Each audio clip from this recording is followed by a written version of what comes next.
ગુજરાતભરમાંથી અત્યારે વરસાદ અને વરસાદના કારણે જે તારાજી સર્જાઈ છે એના જે સમાચારો છે એ વારંવાર સામે આવી રહ્યા છે. લોકોના મોતનો જે આંકડો છે એ પણ ચિંતાજનક રીતે વધી રહ્યો છે. આમાં પ્રશ્ન એ ઉઠે છે કે તંત્ર જ્યારે પ્રી મોન્સૂન કામગીરીની વાત કરે છે, સબ સલામતની વાત કરે છે, છતાં આટલા લોકોના મૃત્યુ કેવી રીતે થઈ રહ્યા છે? શું આમાં તંત્રની કોઈ જવાબદારી બનતી નથી?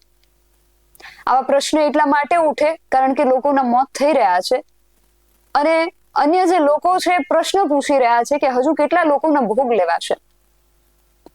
આજે વાત એટલા માટે કરવી પડી રહી છે કારણ કે વાંકાનેરથી ફરી એકવાર સમાચાર એ સામે આવ્યા કે વાંકાનેરના કોટડા નાયાણી ગામે પિતા પુત્ર જે આ ગામનો મુખ્ય માર્ગ હતો, ડેમી નદી પરનો જે કોઝવે હતો, ત્યાંથી પસાર થઈ રહ્યા હતા અને પાણીના ધસમસતા પ્રવાહમાં આ પિતા પુત્ર તણાઈ ગયા.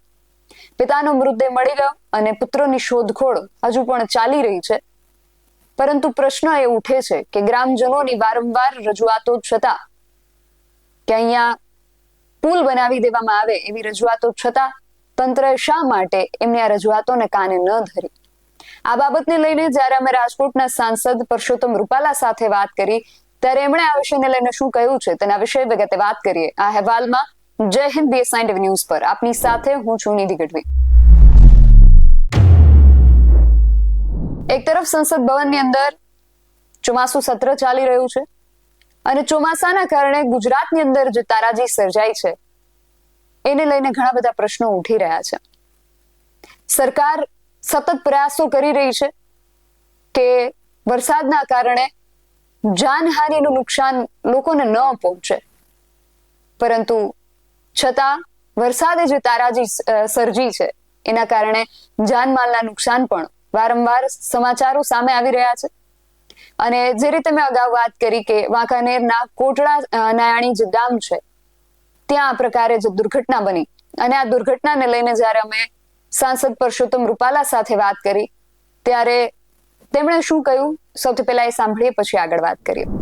સર, મારે તમને એક ઘટના વિશે વાત કરવાની છે કે આપણે મોરબીનું જે વાંકાનેર તાલુકાનું ગામ છે કોટડા નાયાણી, ત્યાં આજે એક દુર્ઘટના બની છે કે ડેમી નદી પરનો જે કોઝવે હતો ત્યાંથી એક રિક્ષા ચાલક ભાઈ હતા, એ ત્યાંથી પસાર થઈ રહ્યા હતા અને પિતા પુત્ર બંને એમાં રિક્ષામાં હતા, એ પાણીના પ્રવાહમાં તણાઈ ગયા છે. એટલે પિતાનો મૃતદેહ મળી ગયો છે, એમના પુત્રનો હજી શોધખોળ ચાલુ છે.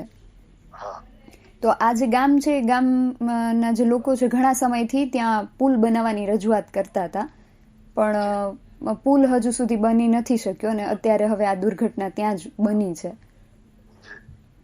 તો આમાં સર તમે પ્રતિક્રિયા આપી શકો મને? આમાં બેન પ્રતિક્રિયાનો આ વિષય નથી, એની મારા ધ્યાનમાં એ વિષય તરત જ આવ્યો હતો તો મેં કલેક્ટર વાત કરી છે ને અત્યારે તો એમના પેલું બાળક મળી જાય એને માટેની ગતિવિધિ તો આપણે SDRF અને તંત્ર વાળા કરી રહ્યા છે.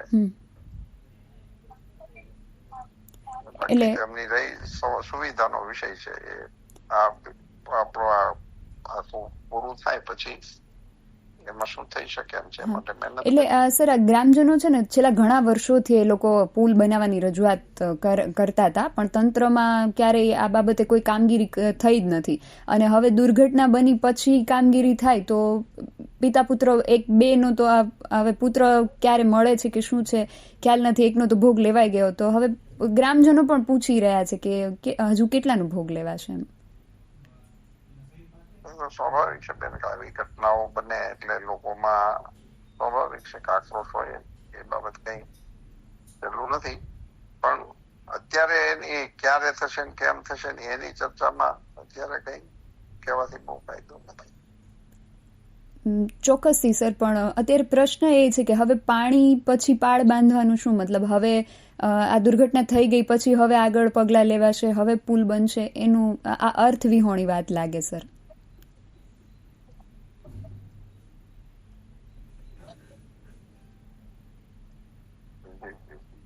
હેલો. એટલે સર આ બાબતે આગળ આપ કોઈ પગલાં લેશો, રજૂઆત કરશો કે? જરૂર કરી છે, તો મેં કહ્યું તમને હું સંપર્કમાં છું અત્યારે બી તંત્ર. ઓકે. જી સર, આભાર. તો સાંસદ શ્રીનું કહેવું છે કે આ બાબતે આગળ રજૂઆતો કરશે, પરંતુ દુઃખ થાય ત્યારે જ્યારે લોકોના ભોગ લેવાયા બાદ તંત્ર સફાળું જાગે છે. અમે કલેક્ટર સાથે પણ વાત કરી, કલેક્ટરનું પણ કહેવું છે કે અમે જવાબદારી નક્કી કરીશું, પરંતુ આ ગ્રામજનોની સાથે અમારો પણ એ જ પ્રશ્ન છે કે લોકોના ભોગ લેવાયા બાદ જવાબદારી નક્કી કરવી એ અર્થ વિહોણી નથી લાગી રહ્યું શું? તમારું આ વિષયને લઈને શું માનવું છે? તમારો મત અમને કોમેન્ટ બોક્સમાં ચોક્કસથી જણાવજો. આવા જ વધુ અહેવાલો સાથે મળતા રહીશું. તમે મારી યુટ્યુબ ચેનલને સબસ્ક્રાઇબ કરવાનું અને અમને ફેસબુક અને ઇન્સ્ટાગ્રામ પર ફોલો કરવાનું ભૂલશો નહીં. બાકી અવનવી અપડેટ્સ માટે આપ જોતા રહો BS9 TV ન્યૂઝ. નમસ્કાર.